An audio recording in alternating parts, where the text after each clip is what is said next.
Hey guys, so hopefully you got checkpoint one finished and you have that and you've sent it to me and I've given you feedback and you fixed it. Um, so now let's talk about checkpoint two. And checkpoint two is a little bit more difficult. So make sure that you have used your power focus area and you've talked about limiting factors in that. Okay, it's gonna be very important. Also, um,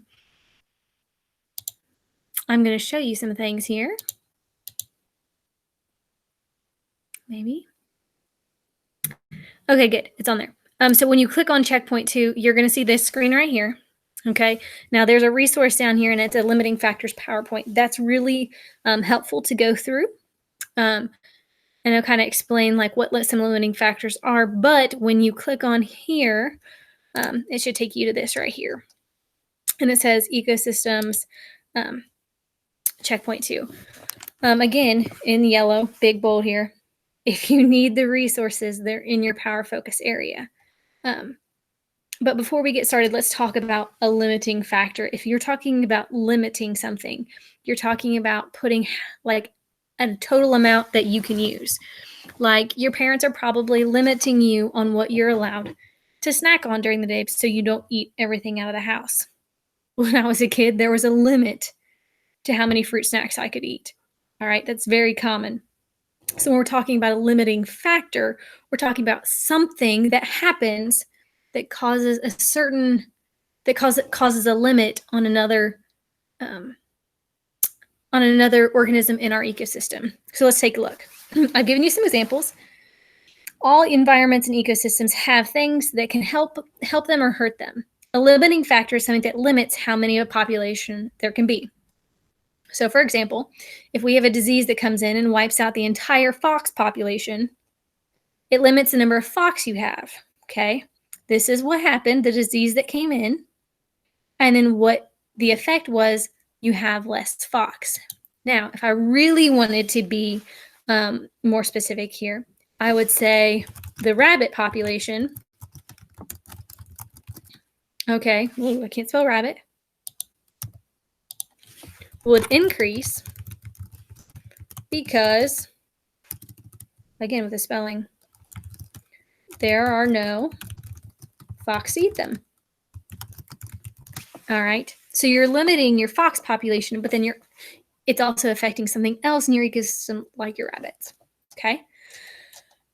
All right. Another one would be like a forest fire. This is definitely an abiotic factor because fires are not living things. But if it burns down the forest, okay, deer are not going to have any shelter. This limits how many deer your environment can support because they don't have any place to live. They're also going to have less food because if the trees drop acorns, sorry, my husband is drilling something downstairs if you can hear that.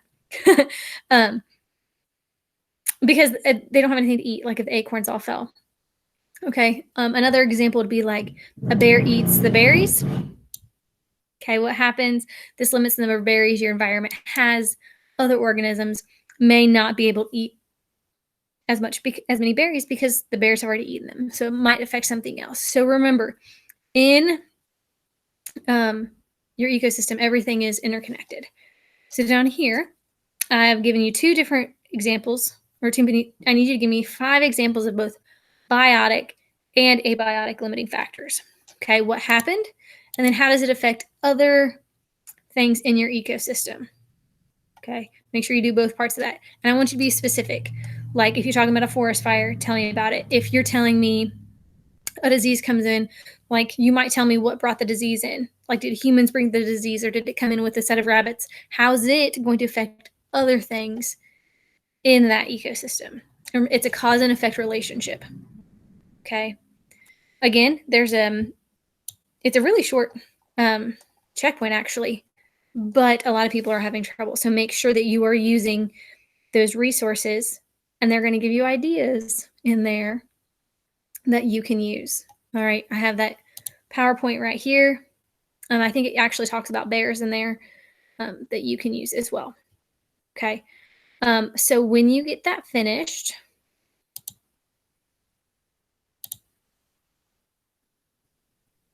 when you get that checkpoint finished, please send it to me and I'll get some feedback to you. Make sure you have them labeled biotic and abiotic, put them in the right category. Think about, is this something that's living that's causing it, or is it something that's a not living factor, and how's it doing that? So if you have any questions, let me know.